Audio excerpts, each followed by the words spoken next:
ನಮಸ್ಕಾರ ವೀಕ್ಷಕ ಬಂಧುಗಳೇ, ಇವತ್ತು ಮುಜರಾಯಿ ಇಲಾಖೆಗೆ ಸಂಬಂಧಪಟ್ಟಂತ ಬನಶಂಕರಿ ದೇವಾಲಯದಲ್ಲಿ ಕಾನೂನು ಬಾಹಿರವಾಗಿ 3 ಜನ ಸಹಾಯಕ ಅರ್ಚಕರು ಒಳನುಸುಳಿದ್ರು. ಕೆಲವು ಹಣಕ್ಕೋಸ್ಕರ ಇಲಾಖೆಗೆ ಮೋಸ ಮಾಡುವ ಕೆಲವು ಅಧಿಕಾರಿಗಳ ಮುಖೇನ ಕಳೆದ 4-5 ವರ್ಷಗಳಲ್ಲಿ ಎಷ್ಟೆಲ್ಲ ದೇವಾಲಯವನ್ನ ಲೂಟಿ ಹೊಡೆಯುವಂತ ಕೆಲಸ ಮಾಡಿದ್ದಾರೆ ಅನ್ನುವಂಥದ್ದು ಕಾಲಕಾಲಕ್ಕೆ ಸಾರ್ವಜನಿಕ ಬಂಧುಗಳಿಗೆ, ಅಧಿಕಾರಿಗಳ ಗಮನಕ್ಕೆ ಸಾಕಷ್ಟು ಗಮನಕ್ಕೂ ಹೋಗಿದೆ, ನೋಡಿದ್ದಾರೆ. ಇವತ್ತು 11 ಅರ್ಚಕರಿದ್ದಾರೆ ಬನಶಂಕರಿ ದೇವಾಲಯದಲ್ಲಿ. 11 ಅರ್ಚಕರ ಪೈಕಿ 2-3 ಕೂಡ ಶುಕ್ರವಾರ, ಭಾನುವಾರ, ಮಂಗಳವಾರದಂತ ದಿನಗಳಲ್ಲೂ ಕೂಡ ಕೆಲಸ ಮಾಡ್ತಾ ಇಲ್ಲ. ಕಾರ್ಯನಿರ್ವಾಹಕ ಅಧಿಕಾರಿಗಳು ನೋಡಿಯೂ ನೋಡದಂಗೆ ಸುಮ್ಮನೆ ಇರ್ತಾರೆ. ಕಾರಣ ಏನು ಅಂತ ನಮಗೆ ಅರ್ಥ ಆಗ್ತಿಲ್ಲ.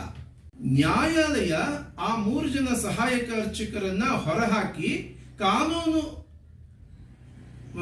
ಕಾನೂನಾತ್ಮಕವಾಗಿ ಇಂಟರ್ವ್ಯೂ ಮಾಡಿ 3 ಜನ ಅರ್ಚಕರನ್ನು ತಗೊಳ್ಳಿ ಅಂತೇಳಿ 6 ತಿಂಗಳ ಒಳಗೆ ಪ್ರೋಸೆಸ್ ಮುಗಿಸಿ ಅಂತೇಳಿ ಕಾನೂನಾತ್ಮಕವಾಗಿ ತಿಳಿಸಿದೆ. ಕೆಲವು ಅಧಿಕಾರಿಗಳ ಷಡ್ಯಂತ್ರದಿಂದ ಮಾನ್ಯ ಆಯುಕ್ತರನ್ನ ದಾರಿ ತಪ್ಪಿಸಿ ಆ ಅರ್ಚಕರ ಜೇಬಿನಲ್ಲಿರುವಂತಹ ಹಣವನ್ನ ತಮ್ಮ ಜೇಬಿಗೆ ಬಿಟ್ಟುಕೊಂಡು ಅವರನ್ನ ಇನ್ನೂ ಇಟ್ಕೊಂಡಿದ್ದಾರೆ. ನ್ಯಾಯಾಲಯ ಏನ್ ಹೇಳಿತ್ತು 6 ತಿಂಗಳು, ಆ 6 ತಿಂಗಳ ಅವಧಿ ಮುಗಿದು ಈಗಾಗಲೇ 3 ತಿಂಗಳು ಎಕ್ಸ್ಟ್ರಾ ಆಗಿದೆ. ಇವತ್ತು ದೇವಾಲಯದಲ್ಲಿ ಇವರು ಕೆಲಸ ಮಾಡ್ತಿಲ್ಲ. ಯಾವ ಅಧಿಕಾರಿಗಳನ್ನ, ಯಾವ ಇನ್ಫ್ಲೂಯೆನ್ಸ್ ಪರ್ಸನ್ಗಳು ನೋಡಿ ತಾವು ದೇವಾಲಯದಲ್ಲೇ ಉಳ್ಕೊಳ್ಳಬೇಕು ಶಾಶ್ವತವಾಗಿ ಅಂತೇಳಿ ಎಲ್ಲ ಕಡೆ ಸುತ್ತಾ ಇದ್ದಾರೆ. ಮಾನ್ಯ ಸಚಿವರನ್ನ ದಾರಿ ತಪ್ಪಿಸುವಂತ ಕೆಲಸ ಕೂಡ ಕೆಲವು ವ್ಯಕ್ತಿಗಳು ಮಾಡ್ತಿದ್ದಾರೆ. ಮಾನ್ಯ ಸಚಿವರ ಹೆಸರು ಹೇಳಿ ರಾಜ್ಯ ಮಟ್ಟದಲ್ಲಿ ಅರ್ಚಕರಿಗೆ ಸಹಾಯ ಮಾಡ್ತೀವಿ ಅಂತೇಳಿ ಲೂಟಿ ಹೊಡಿತಿರುವಂತ ಕೆಲವು ವ್ಯಕ್ತಿಗಳ ಮುಖೇನ ಈ 3 ಜನ ಸಹಾಯಕ ಅರ್ಚಕರು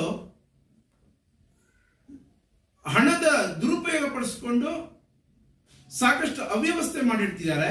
3 ಜನ ಬನಶಂಕರಿ ದೇವಾಲಯಕ್ಕೆ ಅಪಾಯಕಾರಿ ಅಂತ ಅನ್ನುವಂಥದ್ದು ಗೊತ್ತಿದ್ರು ಕೂಡ ಅಧಿಕಾರಿಗಳು ಏನೋ ಗೊತ್ತಿಲ್ವೇನೋ ಅಂತ ಶಾಂತವಾಗಿದ್ದಾರೆ. ಒಬ್ಬ ಸಹಾಯಕ ಅರ್ಚಕ, ಇವತ್ತೇನು ಅಪಾದಿತರಿದ್ದಾರೆ 3 ಜನರ ಪೈಕಿ ಒಬ್ಬ ವ್ಯಕ್ತಿ ಸಪ್ತ ವ್ಯಸನಿಯ ಮಗ. ಆ ವ್ಯಕ್ತಿಯದು ಸಾಕಷ್ಟು ಆಪಾದನೆಗಳಿದೆ. ಇವತ್ತು ಆ ವ್ಯಕ್ತಿ ದೇವಾಲಯದಲ್ಲಿ ಕಾನೂನು ಬಾಹಿರವಾಗಿ ಕೋಟ್ರಸ್ ನಲ್ಲಿದ್ರು. ಆ ಕೋಟ್ರಸ್ ನಲ್ಲಿದ್ದು ಈಗ ಯಾವುದೋ ಷಡ್ಯಂತ್ರದ ಮೇಲೆ ಈಗ 2 ತಿಂಗಳ ಹಿಂದೆ ಕೋಟ್ರಸ್ ಖಾಲಿ ಮಾಡಿದ್ದಾರೆ. ಆ ಕೋಟ್ರಸ್ ಕೀನ ಕಾರ್ಯನಿರ್ವಾಹಕ ಅಧಿಕಾರಿಗೆ ಹ್ಯಾಂಡ್ ಓವರ್ ಮಾಡಿಲ್ಲ. ಇನ್ನೊಬ್ಬ ಅರ್ಚಕ ದೇವಾಲಯದಲ್ಲಿ ಸೀರೆ ಕಳ್ಳತನ ಮಾಡಿದ್ದಂತ ಮತ್ತು ಜಗನ್ಮಾತೆಯ ವಜ್ರಾಂಗಿಯನ್ನು ಕಳ್ಳತನ ಮಾಡಿದ್ದಂತ ಆಪಾದನೆ ಇದ್ದಂತ ವ್ಯಕ್ತಿಯ ಮಗ.